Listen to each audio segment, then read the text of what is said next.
Ruang publik online tengah jadi arena pertarungan wacana. Hal itu terlihat dari adanya dua petisi terkait Kepala Badan Reserse Kriminal Polri, Komisaris Jenderal Budi Waseso. Sampai sejauh mana gerakan sosial di lini masa tersebut bisa mempengaruhi kebijakan publik. Dua petisi terkait Budi Waseso tersebut dapat ditemukan di change.org. Petisi pertama bertema Copot Kabar Eskrim Budi Waseso. Petisi itu diinisiasi oleh Ketua Umum PP Pemuda Muhammadiyah Dhanil Anzar dan Rai Rangkuti dari Lingkar Madani Indonesia pada 15 Juli 2015. Sementara petisi kedua adalah Dukung Kabar Eskrim Budi Waseso menegakkan hukum tanpa tebang pilih. Petisi yang dibuat pada 22 Juli itu diinisiasi oleh Ketua Presidium Indonesia Police Watch Neta Espane dan Komisioner Komisi Kepolisian Nasional Adrianus Meliana. Menariknya, petisi yang bersuara mendukung Budi Waseso ikut di-share oleh akun Facebook Divisi Humas Mabes Polri. Tanpa sungkan, akun itu juga meminta netizen ikut menandatangani petisi. Kemunculan dua petisi itu terkait langkah Polri memproses hukum sejumlah orang, seperti dua komisioner Komisi Yudisial Taufikur Rahman Syahuri dan Suparman Marzuki. Setelah ada pengaduan dari Hakim Pengadilan Negeri Jakarta Selatan Sarpin Rizaldi. Kehadiran dua petisi itu juga petisi lainnya makin menunjukkan bahwa media online merupakan ruang publik baru. Ia berfungsi sama dengan ruang nyata tempat masyarakat bisa berpendapat, saling beradu argumentasi, lalu bisa pula menjadi wadah mengorganisasi massa. Lalu seberapa besar dampak petisi itu? Sebab keberhasilan petisi online tidak sekedar ditentukan oleh beberapa banyak penandatangannya. Tetapi bagaimana aktivitas online tersebut bisa masuk ke ruang publik offline? Tanpa itu, petisi hanya akan menjadi klik yang banyak tanpa dampak nyata, alias gerakan itu hanya kencang di media sosial, tapi nihil di gerakan nyata. Internet jadi medan pertempuran baru dalam menyatakan pendapat terhadap polemik yang menimpa Kepala Badan Reserse Kriminal Polri, Komjen Budi Waseso. Sebagian pihak meminta Budi Waseso dicopot, sebagian lainnya meminta ia dipertahankan. Lalu sampai sejauh mana gerakan sosial di lini masa itu bisa mempengaruhi kebijakan publik? Untuk membahas hal itu di studio sudah hadir pengamat media sosial Nukman Lutfi dan inisiator petisi Copot Buas Rai Rangkuti. Kami juga mengundang Anda memberikan komentar lewat SMS ke 0811-833-5551 atau melalui telepon interaktif di 021-52-900-308 atau 021-52-900-311. Saya langsung ke Mas Nukman Lutfi dulu. Mas, ini kalau kita bicara apa yang terjadi saat ini. Apa yang pertama kali langsung terbayangkan oleh Mas Nukman sebetulnya dengan adanya dua petisi yang saling berseteru lah, kita anggap seperti itu ya. Ya, ini menariknya mungkin ini fenomena pertama perseteruan petisi gitu ya. Biasanya publik itu cuma punya satu versi karena yang diserang biasanya nggak ngelawan, dia diam aja gitu ya.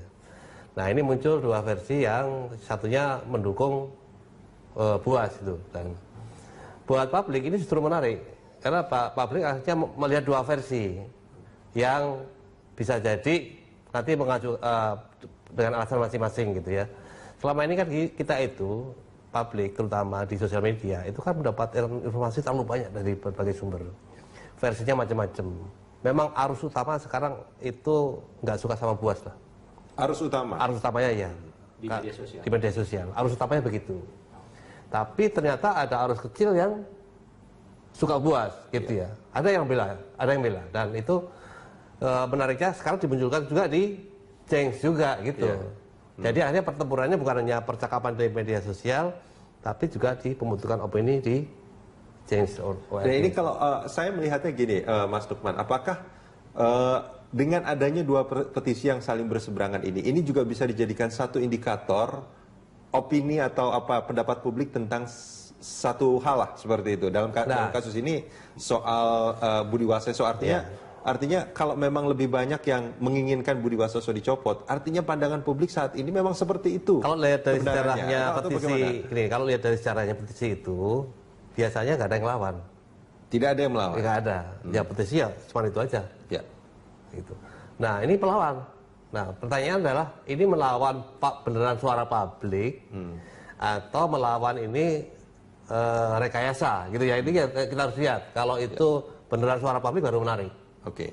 Tapi kalau ternyata itu rekayasa, ya agak memalukan. Makanya kalau saya lihat bahkan divisi Humas pun kan sempat lewat Twitter, lewat Facebook juga mempromosikan petisi yang mendukung Buas kan.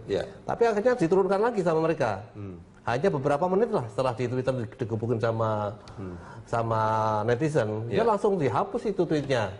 Facebooknya juga hanya langsung dihapus gitu. Artinya apa? Dia paham betul bahwa publik sangat tidak suka dengan Buas, arus utamanya ya. Gitu. Sehingga begitu divisi Humas ikut-ikutan arus itu melawan suara publik, itu perlawanan di publik makin kuat. Kenapa seperti itu? Apakah publik akhirnya punya persepsi bahwa ya seperti yang dikatakan oleh Mas Nukman tadi, bahwa ini lebih dari sebuah sekedar rekayasa seperti itu. Kalau saya lihat publik itu nggak suka Polri ikut-ikutan kayak gini. Polri itu kerjanya ya sesuai dengan tugasnya Polri. Sementara kalau petisi-petisi itu kan protes dari publik. Ngapain Polri ikut-ikutan? Gitu. Jadi kalau Polri sebagai objek dari yang petisi itu, dia nggak perlu ikut main. Nggak perlu ikut main. Nggak perlu ikut main. Orang ini dia... saya coba mengutip pernyataannya di akun divisi Humasnya itu. Tolong isi petisi ini sekarang juga. Tolak pencopotan semena-mena Budi Waseso. Ini memang kalimatnya kalimat perintah ini ya. Dan itu ngawur. Maksudnya publik akan melihat itu ngawur karena apa? Itu bukan tugas polisi. Itu bukan tugas polisi. Dan juga bukan tugasnya Humas. Nah, gitu. Baik. Nah ini Bang Rey, ini kalau kita melihat, ini kan Bang Rey nih inisiatornya ini. Apa sih sebetulnya yang ingin dicapai dengan ini? Ya ini kan sebetulnya kan gerakan supaya copot copot Buas ini kan sebetulnya udah kita mulai dari Mei kemarin. Tetapi sudah berapa banyak yang mengisi petisi? Belum dalam bentuk petisi, kan dalam bentuk pernyataan-pernyataan dan sebagainya gitu ya. Tetapi kan pada saat itu terkesan ada arogansi gitu ya, anggap enteng lah, anggap apa, dan suara publik yang mulai muncul ini dianggap seperti angin lalu saja gitu. Bukannya makin dan mereda. Anda juga mungkin belum bisa mengukur sebetulnya suara publik seberapa banyak yang mendukung. Ya, tentu saja pada saat itu kan, karena kan masih suara dari beberapa tokoh macam-macam gitu ya. Jadi belum ada pelibatan katakanlah secara konkret meskipun melalui media sosial gitu ya, apa yang disebut dengan keresahan publik itu gitu. Nah oleh karena itu kelihatan Kabar Reskrim ini anggap angin lalu dan sebagainya gitu, bukannya makin mereda, mengkoreksi diri, mengevaluasi apa yang mereka lakukan dan efeknya kepada publik, yang ada adalah makin kelihatan berani semena-mena gitu kan. Misalnya udah sekarang hari ini misalnya 2 anggota ECW akan diperiksa, sebelumnya yaitu kasus 2 komisioner kaya yang ditetapkan sebagai tersangka kan. Nah setelah itulah kemudian kita harus lihat, kita harus naikkan opini-opini yang berkembang selama ini yang seolah-olah tercerai-berai harus diperlihatkan dalam satu media tertentu. Nah itulah yang masuk dengan Change.org itu kan. Nah setelah itu kelihatan dalam hanya 24 jam seingat saya ya, kita sudah mengumpulkan hampir 8.000 tanda tangan dukungan dalam 24 jam. Nah setelah itu kan jeda, karena kita masuk Lebaran dan Idul Fitri kan. Nah saya pikir ada pergerakan agak lambat dalam 1 atau 2 hari gitu. Nah setelah itu sampai sekarang naik kembali menjadi 18.000. Apalagi setelah tadi betul Kadif Humas itu menampilkan petisi dukungan ya. Justru imbasnya ke petisi copot ini gitu. Karena tiba-tiba petisi copot ini naik sedikit lagi ininya kan, dari 17.000 naik lagi menjadi 18.000 sekarang dan sebagainya gitu. Oke, dengan kenaikan itu Mas Nukman apa yang terbaca artinya? Artinya publik tidak suka dengan tindakan divisi Humas. Baik, kita lanjutkan ini di segmen berikut nanti Mas Nukman dan Bang Rey. Pertarungan Buas di media sosial, dialog kita lanjutkan masih bersama Rey Rangkuti dan Nukman Lutfi. Mas Nukman, ini kalau kita bicara soal, tadi Pak Anton Kadif Humas mengatakan bahwa media sosial yang dikelola sama divisi Humas itu tidak pernah men-share tentang petisi-petisi yang mendukung Buas. Nah menurut Mas Nukman, ini gimana sebetulnya? Kalau dari gambar tadi yang ditampilkan di TV tadi, jelas bahwa yang posting di Facebook itu ya divisi Humas Polri. Kemudian saya lihat sendiri kalau di Twitter itu juga atas nama akunnya divisi Humas Polri. Mas Nukman lihat sendiri ya? Dihapus. Masih banyak tuh jejaknya. Dihapus.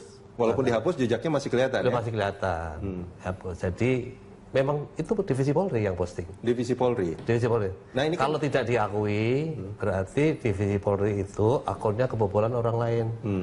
Nah kalau sampai divisi Humas Polri aja kebobolan, apa nggak mengkhawatirkan Polri kita? Atau mungkin gini Mas Lukman, karena akun-akun Twitter, Facebook ini mungkin yang mengelola mungkin orang-orang di divisi Humas, tapi mungkin mereka melakukan itu tanpa misalkan persetujuan dari atasan seperti itu. Atau mungkin mana berani orang polisi? Nggak mungkin itu. Bekerja tanpa persetujuan atasan, mana berani? Nah ini dia salah satu contoh. Itu udah jelas itu posting dari divisi Humas Polri, ya. Bukan dari tempat lain. Oke, menarik sekali ya. Ya. Nah, Bang Rey, ini bukan konteksnya itu loh, ini berita ini. Nggak Ya, apa-apa, tapi yang posting yang kita mau katakan adalah jangankan berita aja dimasukkan oleh divisi Humas yang mendukung saudara Buas. Nah, otomatis kalau disebutkan tadi oleh Pak Anton, bukan mereka yang memposting itu, berarti kan sekarang sudah begitu banyak sekali posting-postingan yang terkait dengan dukungan terhadap Pak Buas, entah itu sifatnya petisi dan sekarang ini adalah berita pun mereka buat gitu loh. Berita yang ada di online dibuat juga oleh divisi Humas. dan itu di bawahnya ada linknya itu kan? Ada linknya. Ada link tentang petisi itu. Yang ditonjolkan beritanya adalah dugaan adanya bantuan KPK ke 30 LSM. Jadi pertanyaannya kan di situ sebetulnya. Ya. Saya setuju dengan Pak Lukman, kalau betul itu bukan diposting oleh divisi Humas, kenapa logonya pakai divisi Humas dan sebagainya? Ya, mungkin tidak. Divisi Humas itu mungkin belum terlalu melek sosial media. Jadi memang harus belajar lebih banyak. Harus belajar lebih banyak tentang media sosial. Ya. Kalau media konvensional mungkin udah jago lah ya. Tapi sosial media ini barang baru. Iya. Ya, kita tidak bisa kemudian bilang ini di-share oleh orang lain, bisa. Nah, Mas Lukman, ini kan seperti tadi yang Bang Rey katakan bahwa harapannya dengan adanya omongan-omongan di media-media termasuk di media sosial ini akan ada sebuah reformasi seperti itu tadi Bang Rey. Tapi apakah mungkin dengan adanya petisi seperti yang di media sosial ini dengan jumlahnya mungkin ya kalau dipresentasi dengan warga Indonesia itu memang jauh sangat kecil gitu. Tapi ini bisa mempengaruhi kebijakan publik? Mempengaruhi kebijakan publik tergantung pada pemimpinnya sih sebenarnya, gitu ya.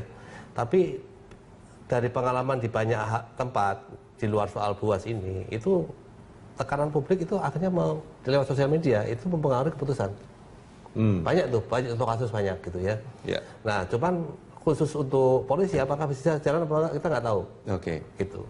Tapi dulu itu ketika zamannya KPK lawan Polri itu kan kelihatan sekali tuh. Publik ada di mana dukungan kayak apa dan pengaruhnya itu kelihatan banget gitu. Ya. Cuman kalau ini memang tujuannya reformasi Polri, menyebutkan Buas itu pada saya pribadi itu sudah salah arah itu. Ini kayaknya pengen nebas Buas aja. Oke. Gitu. Yang terbaca pertama kali itu? Iya, saya begitu. Bukan reformasi Polri. Oke. Gitu. Apakah dengan nebas Buas itu kemudian Polri reformasi? Ya enggak lah. Ya kan? Oke. Ini jadi apa namanya? Punya tujuan tapi mungkin caranya kurang pas seperti kalau itu. Kalau saya sih melihat ini bukan reformasi. Ini pengen Buas turun gitu aja sih. Bukan. Jadi kan ada itu semua satu paket. Jadi jangan dilihat hanya separoh-separoh bahwa Buas saja. Terus selain Buas apa? Enggak. Jadi keseluruhannya. Di Buas itu problem sebagai individu. Jadi ada oknum-oknum di polisi. Sebetulnya kalau dan Buas ini dianggap satu hal yang menghambat reformasi. Salah seperti satunya, itu maksudnya. Ya, tetapi kan kalau tujuan besarnya dari itu, dari ini kan selain persoalan Buas, tujuan besarnya dari itu adalah kita menginginkan adanya perubahan atau dalam institusi kepolisian. Itu intinya. Tapi yang harus diingat juga sama Bang Rey sebagai inisiator dan kawan-kawan, prestasinya Pak Buas itu juga banyak loh. Ya, saya sebetulnya udah buat prestasi yang mana. Tadi kalau disebutkan misalnya mau membongkar 9 itu kan akan. Nah kan kalau akan jangan pakai 9, pakai 60 kasus pun nggak apa-apa kira-kira gitu. Nah kalau akan dan memang sekarang ada beberapa kasus yang sudah diselidiki dan sudah diproses tersangka. Ada tersangka. Tetapi tak satu pun yang masuk ke kejaksaan sampai sekarang. Jangankan masuk ke pengadilan dan ditetapkan menang oleh pengadilan. Jadi mereka mengukur sesuatu yang belum kelihatan hasilnya dan oleh mereka dinyatakan berhasil. Kan aneh sekali. Mereka pikir kita orang bodoh, nggak mengerti mana yang berhasil, mana yang tidak berhasil. Kalau cuma mengatakan akan, ngapain pakai 9? Pakai aja 300 kasus korupsi di Indonesia yang akan dibongkar oleh saudara Buas. Lebih puas kan, gitu lagi. Cuma akan. Nah, cuma kan efeknya ini yang kita saya agak terkejut. Boleh nggak kalau saya katakan? Efek dari 9 itu minta 500 penyidik.